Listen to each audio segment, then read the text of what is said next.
வணக்கம் நண்பர்களே.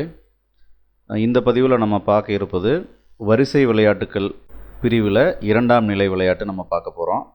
இந்த விளையாட்டு விளையாடுறதுக்கு தேவையான பொருள் என்னன்னு பார்த்தீங்கன்னா, ஒரு வட்டம், அந்த வட்டத்தை 8 பாகங்களாக பிரித்துக்கணும். நம்ம கூடவே விளையாடுறதுக்கு தேவையான கற்கள் 6 கற்கள் வேணும். அதில் ஒரு போட்டியாளருக்கு 3 கற்களும் இன்னொரு போட்டியாளருக்கு 3 கற்களும் அப்படிங்கிறப்போ ஒரே வண்ணத்தில் 3 கற்கள் ஒரு போட்டியாளருக்கு தேவை.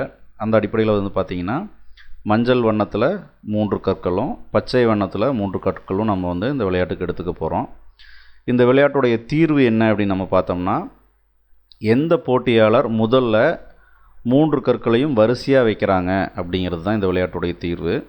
இதில் 2 நிலைகள் இருக்குது. என்னென்னா, முதல்ல கற்களை வைக்கும் நிலை. அது பார்த்திங்கன்னா ஒரு கல்லாக நம்ம எடுத்து வைப்போம். அந்த எடுத்து வைக்கும்போதும் நம்ம 3 கற்களையும் வரிசையாக வைக்கிற மாதிரியும் நம்ம சிந்திச்சு வைக்கலாம். அப்படி இல்லை, அப்படி வைக்கும்போதும் நேராக வைக்கிறதுக்கான வாய்ப்பு அமையலை அப்படிங்கிறப்போ நகர்த்தியும் 3 கற்களை ஏதாவது ஒரு வரிசையில் நம்ம கொண்டு வைக்கலாம். இதில் நேர் வரிசையாக வைக்கிறது பார்த்திங்கன்னா, இந்த 4 கோட்டில் தான் நேராக வைக்கணும். எந்த காரணத்துக்கு கொண்டும் வட்டத்தில் 3 கற்களை வச்சுட்டு 3 வரிசையாக இருக்குது அப்படின்னு நம்ம சொல்லக்கூடாது. இந்த 4 கோடு இருக்கு இல்லையா, இந்த 4 கோட்டில் தான் 3 கற்களை நேராக வச்சா மட்டும்தான் அவங்க தான் வெற்றியாளர். வட்டத்தில் 3 கற்களை வரிசையாக வச்சுட்டு நான் வரிசையாக வச்சுட்டேன் அப்படின்னு நம்ம சொல்லக்கூடாது. இதில் யார் முதல்ல கல் வைக்கிறது அப்படிங்கிறத முடிவு பண்ணுறதுக்கு பூவா தலையாக ஒத்தையார் அட்டையாக போட்டு பார்த்து யார் முதல்ல கல்லை நகர்த்தணுங்கிறத முடிவு பண்ணிக்கலாம். இப்போ முதல்ல மஞ்சள் கல் உள்ளே வைக்கிறோம். அடுத்தது பச்சை வைக்கிறாங்க. அடுத்தது மஞ்சள். இப்போ அடுத்தது பச்சை வைக்கணும். பச்சை நான் இங்கே வைக்கல அப்படின்னு பார்த்தீங்கன்னா, வைக்கலன்னா என்ன ஆகும்னா, மஞ்சள் எடுத்து இங்கே வச்சுருவோம். மஞ்சள் எடுத்து இங்கே வச்சிட்டோம்னா மஞ்சள் வெற்றி பெற்றதாயிரும். அதனால் பச்சை இங்கே வைக்கிறோம்.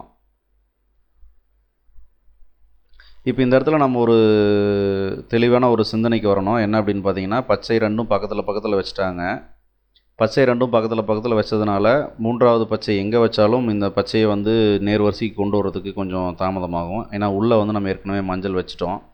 அப்போ மஞ்சள் நம்ம எளிமையாக நேராக வைக்கிற மாதிரி வைக்கிறதுக்கான வாய்ப்புகள் இங்கே இருக்குது. இப்போ மஞ்சள் இங்கே வச்சிட்டேன். இப்போ அடுத்தது பச்சை இங்கே தான் வச்சாகணும். ஏன்னா இங்கே வைக்கல அப்படின்னா என்ன ஆகும்னா, அடுத்தது இங்கே நம்ம நகர்த்திடுவோம். இப்போ எடுத்துக்காட்டுக்கு பார்த்திங்கன்னா, பச்சை இங்கே வச்சிட்றாருன்னு வச்சுக்குவோம். பச்சை இங்கே வச்சிட்டார் அப்படின்னா, இப்போ அடுத்தது மஞ்சள் நகர்த்தணும். மஞ்சள் நகர்த்தும் போது என்ன ஆகுது, வெற்றி பெற்றதாக நம்ம சொல்லிடலாம். இதுவே பச்சை இங்கே வைக்காமல் இங்கே வச்சிட்டாருன்னு வச்சுக்குவோம். ஏன்னா நகர்த்துனா வெற்றி பெற்றதாக சொல்லிடுவோம். அப்படிங்கிறதுனால பச்சையை இங்கே வைக்கிறதுக்கு பதிலாக இங்கே வச்சிட்டார் அப்படின்னு நம்ம வச்சுக்குவோம். இப்போ ஒரு மஞ்சள் நகர்த்தணும். அடுத்தது இப்போ இந்த கல்லை இங்கே நகர்த்துறாருன்னு வச்சுக்கலாம் மஞ்சள். அடுத்தது பச்சை நகர்த்தணும். பச்சை இங்கே நகர்த்தி கொண்டு வந்துடுறாரு. இப்போ அடுத்தது மஞ்சள் நகர்த்தணும். இந்த மஞ்சள் இப்போ வெளியில் நகர்த்தினா என்ன ஆகும்னா, இந்த கல்லை உள்ளே கொண்டு வந்துடுவாங்க.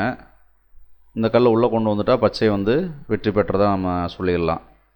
அதனால் ஒன்று இந்த கல்லை இப்படி நகர்த்தணும், இல்லைனா இந்த கல்லை இப்படி நகர்த்தணும். வேறு வாய்ப்பே இல்லை மஞ்சளுக்கு. அப்போ மஞ்சள் இப்போ இந்த கல்லை இப்படி உள்ள நகர்த்திட்டாங்க. இப்போ இங்கே உள்ள கல்லை நகர்த்திட்டாங்கிறப்ப இந்த பச்சை என்ன ஆகுது, இங்கே திரும்ப கொண்டு வந்துடுறோம். இப்போ இங்கே பச்சையை கொண்டு வந்துட்டப்போ இப்போ மஞ்சளுக்கு வேறு வாய்ப்பு இல்லை, இந்த கல்லை தான் நகர்த்தி ஆகணும் அப்படிங்கிற ஒரு சூழல் வந்துடுது. இப்போ அந்த கல்லை இங்கே நகர்த்திட்டாங்க. இப்போ எளிமையாக பச்சை வெற்றி பெறதுக்கான வாய்ப்பு அமைஞ்சிருது. இந்த மாதிரி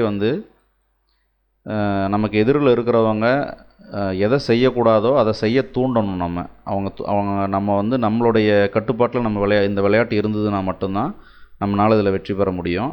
இது மாதிரி இந்த விளையாட்டுக்குள்ளே நிறைய நுணுக்கங்கள் இருக்குது. அதை நீங்கள் விளையாட தான் உங்களுக்கு தெரியும். விளையாண்டு பாருங்கள். உங்கள் குழந்தைங்களுக்கும் சொல்லிக் கொடுங்க. எந்த காரணத்தை கொண்டும் எடுத்த உடனே குழந்தைங்களுக்கு நுணுக்கங்களை சொல்லிக் கொடுக்காதீங்க.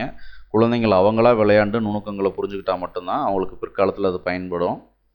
மீண்டும் இதே போன்ற ஒரு சிறப்பான விளையாட்டில் சந்திப்போம். அதுவரை தொடர்ந்து இணைந்திருங்கள். நன்றி, வணக்கம்.